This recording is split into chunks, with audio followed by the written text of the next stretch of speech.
మేషరాశి వారికి ఈ వారం చాలా అనుకూలంగా ఉంది. వ్యాపార అభివృద్ధి చక్కగా ఉంటుంది. రావాల్సిన బెనిఫిట్స్ ఏవైతే ఉన్నాయో వీరికి లభిస్తాయి.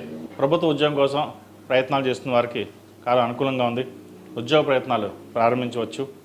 అదేవిధంగా ప్రైవేట్ సంస్థలో పనిచేస్తున్న వారికి, ఉద్యోగ ప్రయత్నాలు చేస్తున్న వారికి ఎవరైతే ఉన్నారో వారికి ఉద్యోగం వచ్చే అవకాశం గోచరిస్తుంది. వీరికి ఏలినాటి శని నడుస్తుంది.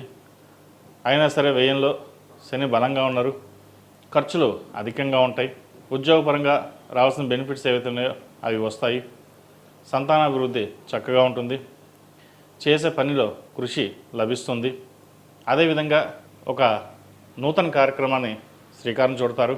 ఇల్లు కానీ స్థలం కానీ కొనుగోలు చేయాలనే మీ ఆలోచన ఏదైతే ఉందో అది ఈ వారం నెరవేరుతుంది. బంధుమిత్రులతో ఉన్న విభేదాలు తొలగిపోతాయి.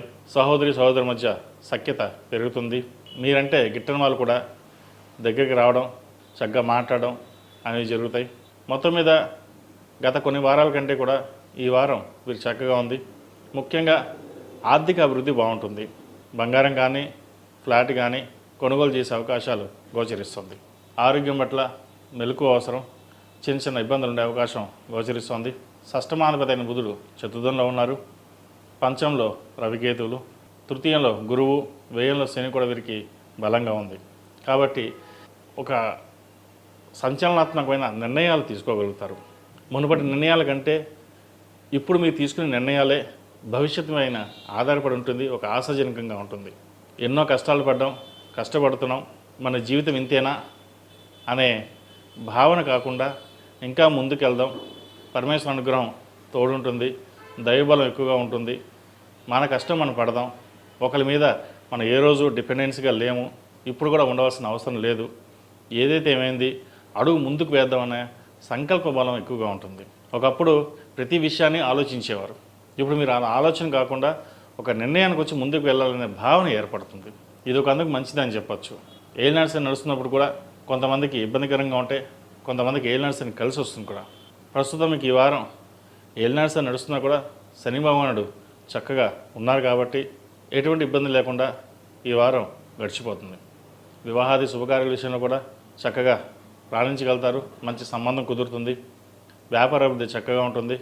విదేశీ సంబంధించిన విషయ వ్యవహారాలు ఏవైతే ఉన్నాయో అవి కాస్త ఆలస్యం అవుతాయి. పిఆర్ సంబంధించి, H1B సంబంధించి, వీసా సంబంధించిన విషయ వ్యవహారాలు కూడా కాస్త సానుకూలంగా లేకపోవడం వల్ల కొంచెం నిదానంగా సాగే అవకాశం గోచరిస్తుంది. అదేవిధంగా పునర్వివాహ ప్రయత్నాలు చేస్తున్న వారికి మంచి సంబంధం కుదురుతుంది. ద్వితీయ సప్తమాధిపతి శుక్రుడు తృతీయంలో గురువుతో కలుస్తున్నారు. గురు శుక్రుల కలయిక అంత మంచిది కాదు. అయితే సినీ కళా రంగాల వారికి, ఈ బ్యూటీషియన్స్కి, డెంటిస్ట్కి, ఫ్యాషన్ డిజైనింగ్, అలంకార సామాగ్రి ఈ రంగాల వారికి చాలా బాగుందని చెప్పచ్చు. నూతన ఉత్సాహం లభిస్తుంది. నూతన అవకాశాలు కలిసి వస్తాయి. కష్టే ఫలి అన్న పెద్దలు కష్టాన్ని తగిన ప్రతిఫలం ఈ వారం లభించే దశగా గోచరిస్తోంది. ఈ రాశిలో జన్మించిన విద్యార్థులకు రావాల్సిన బెనిఫిట్స్ ఏవైతే వస్తాయి, మంచి యూనివర్సిటీలో సీట్ లభిస్తుంది. అదేవిధంగా ప్రభుత్వం సంబంధించిన పరీక్షలు ఏవైతే ఉన్నాయో అవి చక్కగా రాయండి. వచ్చే అవకాశాలు గోచరిస్తోంది. ఎప్పటి నుంచో ప్రభుత్వ ఉద్యోగం రావాలి, ప్రభుత్వ ఉద్యోగం చేయాలి అన్న కళ నెరవేరుతుంది. సాఫ్ట్వేర్ రంగం వారికి కాస్త ఇబ్బంది పడాలని చెప్పచ్చు. ముఖ్యంగా విదేశాల్లో ఉన్న వారికి అయితే సాఫ్ట్వేర్ పరంగా అంత అనుకూలంగా లేదు. అది అందరికీ కాదండి, కొంతమందికి మట్టుకే. ఏదైనా వారి జాతకాన్ని బట్టే ఉంటుంది. కొంతమందికి కలిసి వస్తుంది, కొంతమందికి కలిసి రాదు, అంతే. ఈ రాశిలో జన్మించిన స్త్రీలకు విద్యా అవకాశాలు చక్కగా ఉన్నాయి. ఉద్యోగ అవకాశాలు మెరుగ్గా ఉన్నాయి. అయితే మీరు చదువుకున్న చదువుకి కాకుండా వేరే ఉద్యోగం చేయాల్సిన పరిస్థితి గోచరిస్తుంది.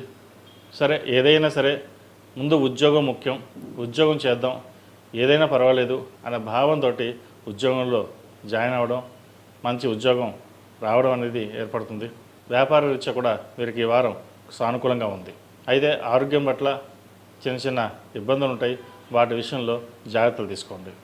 ఈ మేషరాశి వారు ప్రతిరోజు ప్రతినిత్యం ఓం నమస్తే ఒత్తులతో దీపారం చేయడం, ఆరవల కుంకుమతోటి అమ్మవారిని పూజించడం చెప్పదగిన సూచన. ఒక మంగళవారం నాడు ఆంజనేయ స్వామివారికి వడమాల వేయండి. అది వేసి 10 మందికి పంచిపెట్టండి. ఈ ఏలినాడ్స్ అనే సమయంలో సాధ్యమైనంత వరకు హనుమాన్ చాలీసా పఠించడం లేదా ప్రతిరోజు ఇంట్లో సుందరాకాండ పారాయణ వినడం అనేది చాలా చెప్పదగిన విషయం. ఈ రాశిలో జన్మించిన వారికి కలిసి వచ్చే సంఖ్య 2, కలిసి వచ్చే రంగు తెలుపు. ఏదైనా పని మీద బయటకు వెళ్ళేటప్పుడు సోమవారం కానీ శుక్రవారం అడిగిన వెళ్ళండి, మంచి ఫలితాలు సంప్రాప్తిస్తాయి.